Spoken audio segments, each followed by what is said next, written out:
여러분 안녕하십니까? 오늘 우리 수업은 작은 차이가 큰 차이다 라는 제목의 디테일의 힘에 대해서 알아보고자 합니다. 일찍이 조선시대의 서경덕이라는 사람이 천리길의 차이는 한 걸음 차이로부터 라고 이야기했습니다. 자, 천리길의 차이가 왜 한 걸음 차이, 하나의 차이에서 되는지 한번 디테일한 힘이 뭔지 알아보는 시간을 가져보고자 합니다. 성공한 사람은 특별한 유전자를 지녔는가? 자, 이런 질문을 한번 던졌습니다. 우리가 대체로 세계적으로 유명한 사람들이 어떤 특별한 유전자를 갖고 태어났는지 어떤지, 자, 이 질문에 대한 생각을 한번 여러분 해보세요. 승리 유전자라는 그 단어가 있는데요. 인간은 60개 조의 유전자를 갖고 있습니다. 침팬지와 인간의 유전자는 거의 같아요. 단 1.8%의 차이, 이것이 결정적인 차이라고 합니다. 과연 그것이 무엇일까? 한번 고민하는 시간이 됐으면 좋겠습니다. 25억 년 동안 인간이 지구상에서 생명체로서 존재해 왔는데 수많은 적들과의 싸움을 이겨내고 계속해서 살아내면서 축적해온 엄청난 양의 정보가 있습니다. 그리고 이것이 이제 두뇌가 생기면서 본격적으로 여러 어떤 두뇌들을 사용하게 되는데요. 그 약 500만 년 전이다라고 얘기를 합니다. 이 과정을 통해서 인간이 침팬지와 다른, 아까 얘기했던 다른 점이 뭘까? 이것을 정리해 보면 5가지로 볼 수 있어요. 기억의 집적, 지식의 총합, 언어의 발달, 사상의 형성, 고도의 지성입니다. 이 중에 저는 특히 고도의 지성, 자, 이것이 바로 어떻게 있었는지 한번 생각해 보시면 좋겠습니다. 자, 여러분들이 이제 우리 중학생이 됐을 때 보통 뭐 공부 잘하는 아이들은 할 수 있어 이렇게 하지만 그렇지 않은 경우에 자신감 없는 학생들은 난 할 수 없어 이렇게 하잖아요. 자, 이거를 난 할 수 있어 라고 바꿔보는 것, 이것이 오늘 수업하고자 하는 방향성입니다. 건강한 습관을 한번 만드는 것 여러 가지 있겠는데요. 저는 7가지를 제시했습니다. 뭐 당연히 여기 써 있는 대로 여러분들 여러 가지 있는데 특히 1번, 2번 뭐 기본적으로 오고 저는 개인적으로 3번, 4번을 한번 강조하고 싶어요. 여가 생활을 적절하게 시간 배분하고 즐거운 마음으로 운동과 명상하기. 특히 아침 일찍 일어나면 오늘 내가 할 일이 뭔지 메모하고 또 우리가 가장 중요하게 꼭 이것만은 해야겠다 생각되는 거 있으면 명상을 통해서 이건 이루어야겠다라고 다짐도 하고 그랬으면 좋겠고요.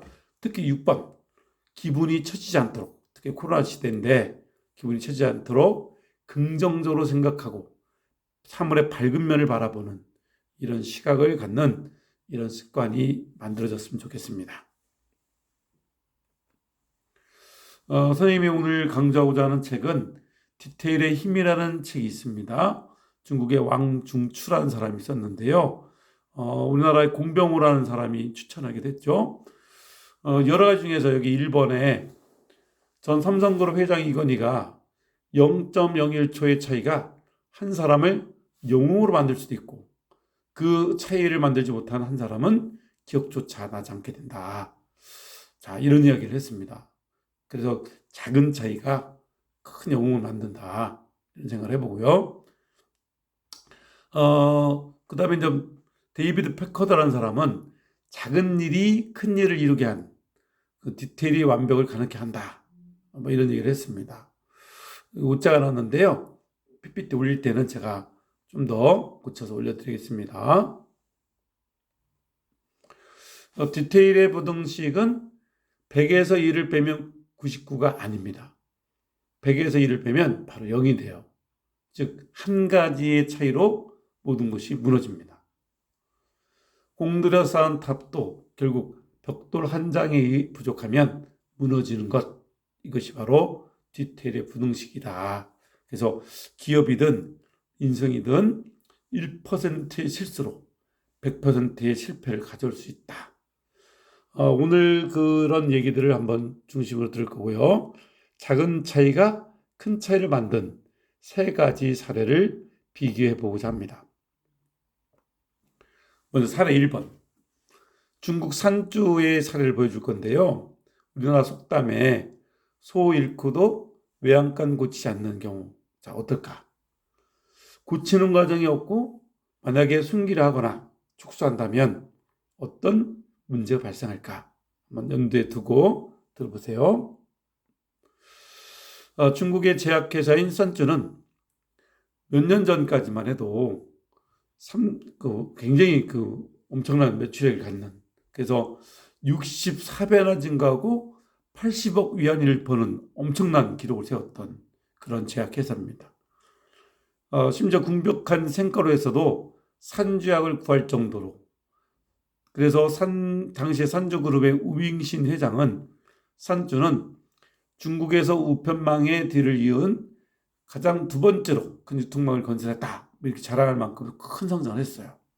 그런데 어느 날 창도라는 곳에서 한 노인이 산주의 내복약을 마시고 사망하는 사건이 일어납니다. 당시 15만 명이나 거느리고 있었던 이 거대한 산주 기업이 한 번에 쓰러집니다.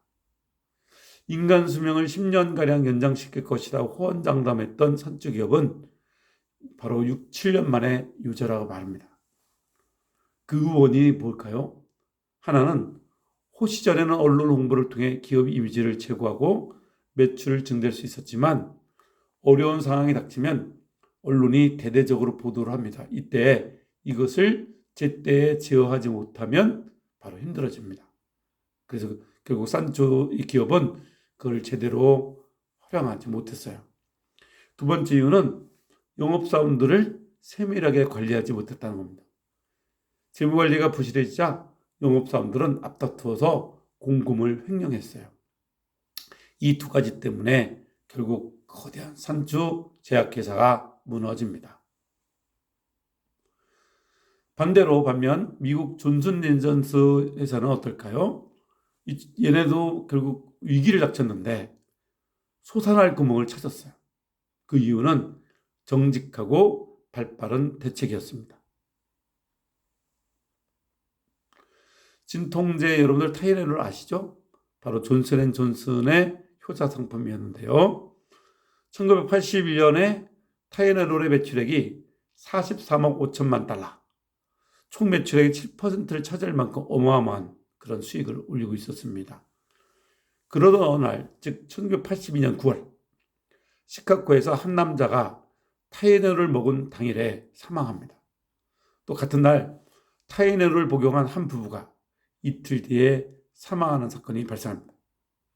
그러자 타이레놀에 독극물이 투여됐다는 소식이 빠르게 미국 전역에 퍼져나갔고 진통제 시장에서 한때 35.3%에 달했던 존슨앤존슨의 점유율이 7% 이하로 급락합니다. 회사 최대의 위기를 맞이했었어요. 자, 당황한 존슨앤존슨은 긴급 대책을 수립하고 사태 수습에 나섭니다. 자, 우선 사건 경위 조사를 하고요. 원인을 규명하는 데 힘을 쏟았어요. 자, 여러분들이 이런 상황에 처하면 어떻게 해결하면 좋을까요? 존슨앤존슨 기업은 우선 피해자들의 상황과 그 사인, 독극물이 들어가 있던 타이레놀의 제조번호를 또는 구입처, 그리고 그 약이 구입처로 배송된 경로 등 자세하게 조사합니다. 이때 존슨앤존슨은 100여 명의 FBI 요원을 초빙하고 사설 탐정 등을 고용했으며 총 2,000개에 달하는 사건의 단서를 추적하여 57편의 보고서를 작성합니다. 또한 언론에 도움의 손길을 내밀어서 각 언론사에게 정확하고 신속한 정보를 제공하여 소비자들에게 온갖 음모에 당황하지 않도록 보도하게 합니다. 조사를 통해서 독극물이 들어있던 약은 누군가 약국에서 타이레놀을 사서 청산가리를 주입하고 다시 약국에 가져다 놓아서 환불을 했었다는 사실을 알아냅니다. 결국 존슨앤존슨의 잘못이 아님을 밝혀냈죠. 이때 이러한 보도자료를 알리기 위해서 홍보비로만 50만 달러를 씁니다. 자, 사건의 경과를 평가하고 재발 방지에 힘씁니다. 또 여론조사를 실시하고 응답자의 49%가 앞으로도 계속 타이레놀을 구입할 것이라 답하자 그 이후에 다시 타이레놀을 공급하게 됩니다. 그러면서 타이레놀 단골 고객들을 밀착 관리를 하게 됩니다. 노자 이야기가 생각나는데요. 이 노자는 결국 혀와 이에서 아플 때 혀는 그대로 있는데 이가 다 빠져나가더라 라는 스승의 이야기를 듣습니다. 그만큼 혀는 부드럽기 때문이다. 이는 단단하기 때문인데 위기를 맞이하면 부드러운 것만 살아남을 수 있다. 이런 얘기를 해줍니다. 존슨앤존슨이 취한 조치는 여기 여러 가지 제시를 했는데요. 그중 특히 우리 제품 포장에서 파손을 방지할 수 있는 새로운 방식을 적용하고 소비자들에게 신뢰감을 주는 이런 모습들을 발빠르게 취하고요. 그런 여러 가지의 해결책을 취하는 그런 모습을 통해서 그 문제로부터 8개월 만에 다시 35%까지 시장 점유율을 상승시켰어요. 그리고 1986년에는 진통제 시장의 1위를 차지합니다. 그리고 오늘날 모든 사람들이 타이레놀을 복용할 만큼 어마어마한 성장을 가져오죠. 세 번째 차례는 미국 KFC입니다. 제 속담을 넣었는데요. 아는 길도 물어가고 돌다리도 들겨 건너라. KFC의 그 세계적인 그런 어떤 시장 진출, 거기에는 바로 정밀한 사전조사가 자리하고 있다 이렇게 볼 수 있습니다. KFC가 중국에 진출하여 성공한 사례, 두 직원의 실패와 성공의 차이가 무엇인지 한번 눈여겨보세요.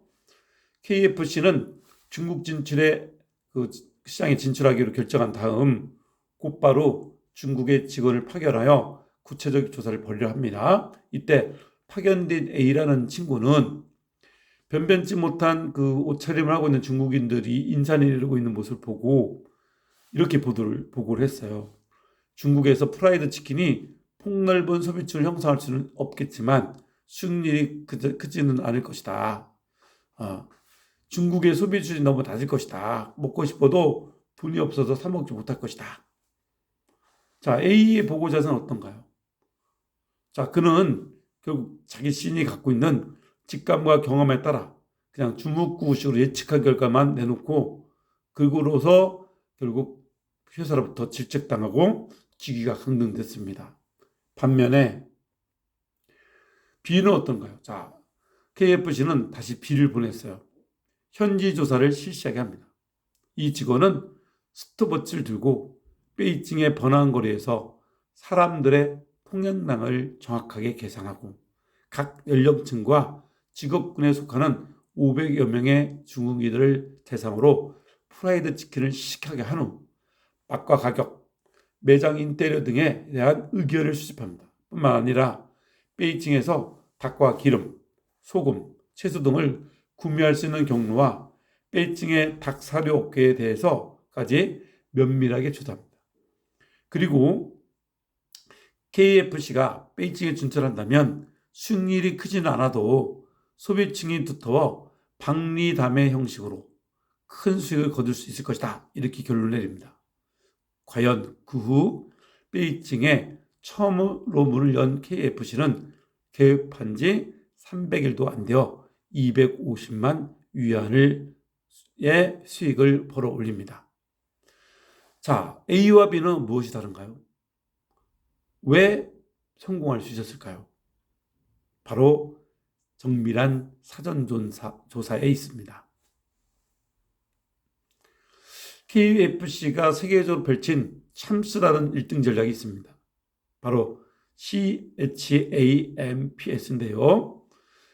바로 클린리니스, 깔끔하고 깨끗한 환경 유지, hospitality, 진실하고 친절한 응대, accuracy, 정확한 공급, maintenance, 우수한 설비 유지, 프로덕트 퀄리티, 양질의 안정적인 제품 공급, 그리고 스피드입니다. 바로 신속한 서비스를 제공하는 건데요. 특히 이 중에 청결을 유지하고 있는 이런 겁니다. 당시 중국에 이 KFC 왔을 때 중국 그 본토의 그런 어떤 프라이드 치킨 같은 것을 팔고자 하는 그런 기업들이 있었어요. 그런 회사들이 다 이렇게 KFC한테 졌었던 이유 중에 하나가 그 매장에서 막 파리채를 들고 파리를 잡는 장면이 있었다는 거예요. 그러면 고객들이 그런 지저분한 곳에서 음식을 먹고자 하겠어요? 그 차이 하나가 그 회사가 망했다라는 이런 보고 내용이 있습니다. 자, 여러분들이 지금까지 이제 강의를 듣고 과제를 우리 한번 해결해 보셨으면 좋겠는데요. 두 가지를 제시했습니다. 하나는 위의 세 가지 예시 중에서 교훈, 즉 실패의 원인과 성공의 근거에 대해서 한번 세 가지 이상 밝혀보고요. 제가 예를 들은 요 얘기도 있지만 여러분들이 한번 더 찾아봤으면 좋겠고, 두 번째는 자기 자신에게 꼭 이것만은 혁신해야겠다. 제가 기업을 하든 뭐 공부를 하든 어떤 걸 하든 나는 이런 부분은 좀 바꿨으면 좋겠다. 내가 이 점은 잘못된 것 같아. 바꿔야겠어. 제가 예문으로 빈둥거리면서 늦게 자는 습관이 있다.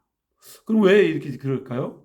이 부분은 바로 목표가 분명하지 않거나 빠르게 어떤 일을 처리하지 못하는 이런 것이 있기 때문이다. 자, 그러면 이거를 한번 1시간 안에 어떤 데를 정확하게 해결할 수 있는 그런 어떤 목표를 설정하고 그런 정성을 기울이는 그런 습관을 가져보는 것, 이런 것들이 필요하지 않을까 싶으네요. 자, 지금까지 여러분 경청해주셔서 감사하고요. 코로나19 감염병이 아직도 우리 곁에 많은데 빠른 시일 내에 이런 것이 없어지기 기도를 하고 새해에는 여러분들 더 건강하고 성장된 모습으로 다시 보겠으면 좋겠습니다. 여러분 건강하시기 바랍니다.